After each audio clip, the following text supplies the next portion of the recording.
Hello दोस्तों, आज हम काव्य खंड का 12वां पाठ मेघ आए कविता को पढ़ेंगे। मेघ आए कविता के कवि है सर्वेश्वर दयाल सक्सेना।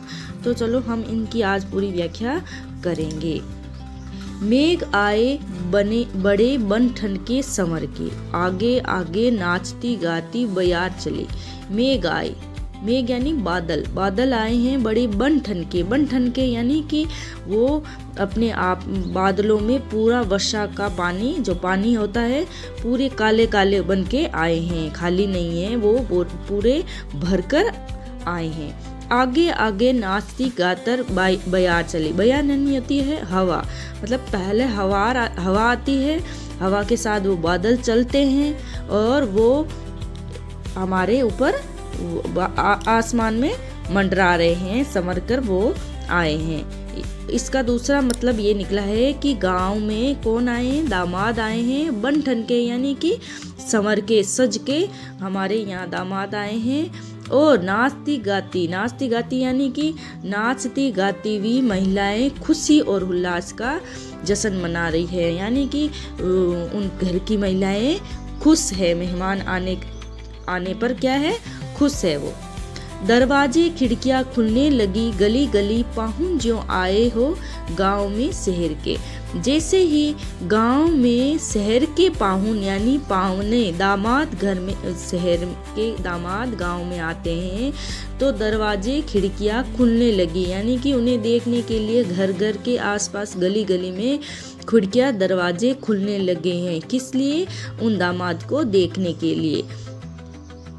और एक बादल आने पर जो हवा चलती है तो उस हवा को पाने के लिए हम भी खिड़कियां और दरवाजे खोलते नहीं कि ठंडी हवा हमारे यहाँ आ जाए। वो ठंडी ठंडी हवा कहाँ आए? हमारे घर पे। तो एक तो दामाद का, दूसरी हवा, मेघ बादल के आने पर जो वातावरण होता है, यानी ठंडी हवा आती है, खिड़कियां खुलती है, ये सब बादल के आने पर होता है।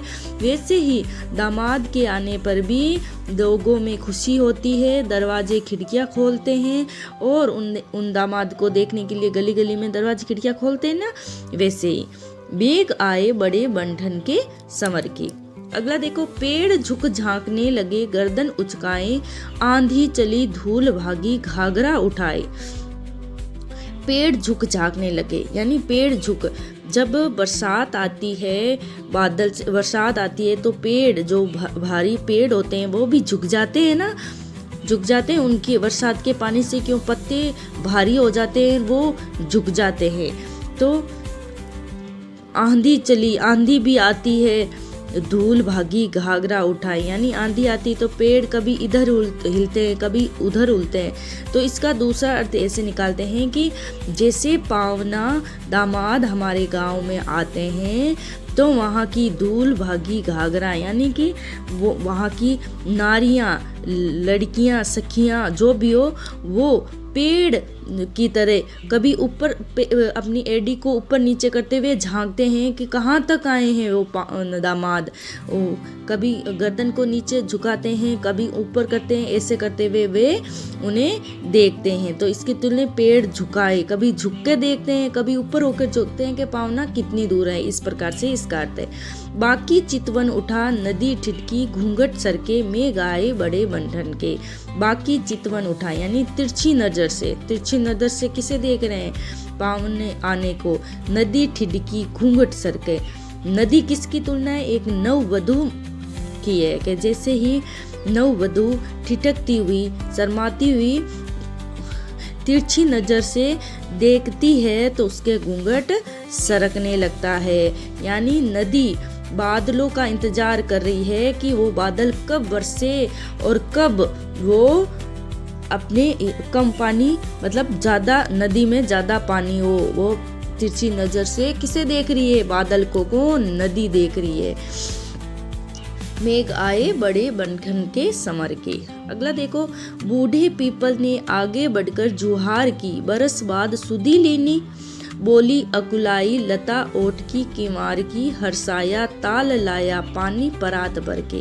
बूढ़े पीपल, जैसे ही गांव में हम जाते हैं तो वहाँ पर प्राय कर एक बूढ़ा मतलब बहुत पुराना पीपल का पेड़ अवश्य ही होता है। उस गांव में पीपल का पेड़ है जो किसका इंतजार कर रही है, बादल के आने का। बादल को कहे तू तो एक बरस बाद यानी एक बरस के बाद सुधी, यानी तूने तो याद किया है। मतलब कि जब वर्षा होती है वह लगभग एक साल के बाद ही होती है। वर्षा के दिनों में ही ज़्यादा बरसात होती है। तो वो बूढ़ा पीपल उस मेघ से कहता है कि तू तो एक साल बाद मुझे याद किया है।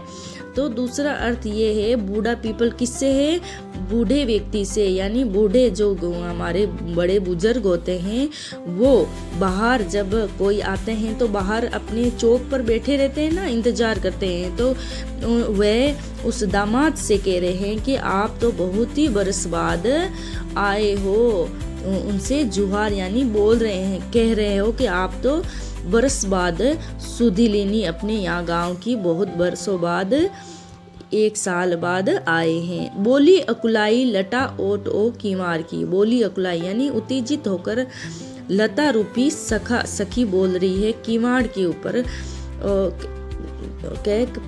पानी परात यानी पानी का परात लेकर आए। परात बड़ा बर्तन होता है जिसमें पेद होता है। जैसे सुदामा के पैर कृष्ण भगवान ने उस परात पर धोए ना, वैसे ही गांव में जब दामाद आते हैं तो महिलाएं क्या करती है, परात में पानी लाकर उन दामाद के पैर को धोती है, ऐसा कहा जाता है। तो हर्षाया ताल तालाब, ताल यानी तालाब। जब मेघ आते हैं तो कौन हर्षाता है, तालाब हर्षाता है। वैसे ही हमारे गांव में दामाद आते हैं तो वो ताला रूपी परात भरकर उनके पैर को धोते हैं। किसके, दामाद के। मेघ आए बड़े बंठन के संवर के।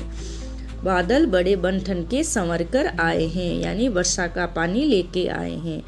लास्ट पैराग्राफ देखो। क्षितिज अटारी गहराई दामिनी दम की, क्षमा करो गांठ खुल गई अब भरम की। क्षितिज यानी आसमान, गहराई गहरा, अटारी पर दामिनी बिजली दमकी चमकी। तो के आसमान में बिजली, गहरी बिजली चमकी, गहरी बिजली चमकी। और वो दामिनी कह रही है, वो कौन, बिजली कह रही है क्षमा करो गांठ खुल गई भरम की। वो कह रही है कि मैंने सोचा आप नहीं आओगे, यानी बादल को कह रही है। वो कौन, ये बिजली कह रही है। बिजली रूपी नववधु अपने किसे, मेघ रूपी दामाद को कह रही है। नारी दामिनी रूपी लड़की है, नारी है, जो दामाद से कह रही है कि मैंने सोचा आप नहीं आओगे। मेघ से कह रही है बिजली, क्षमा करो, मुझे क्षमा करो मेरी गांठ भरम की। जो मेरे भरम था मुझ पर कि आप नहीं बरसोगे, वो भरम मेरा टूट गया। यानी मैं सोच रही थी आप नहीं आओगे, वो भरम टूट गया। बाण टूटा छर मिलन के अश्रु टटके। जैसे ही बिजली चमकी बादलों से टकराई, झरझर बरसात हो गई। वैसे ही वो नारी लड़की नववधु अपने प्रियतम से मिलती है, उस प्रियतम से मिलती है तो उन दोनों के मिलन से उन दोनों के अश्रु ढरक जाते हैं, आंखों में आंसू आ जाते हैं मिलने के बाद। तो उनके वो बांध टूट जाता है और आंसू झरझर झरक जाते हैं। मेघ आए बड़े बंठन के संवर के, पावना दामाद आए हैं बड़े सज संवर के, बादल आए हैं वर्षाओं के पानी से भर के। इस प्रकार कवि ने इस कविता में किसे, बादल की तुलना दामाद से की है। आशा करती हूँ आप सभी को अच्छी तरह से समझ में आया होगा। Thank you.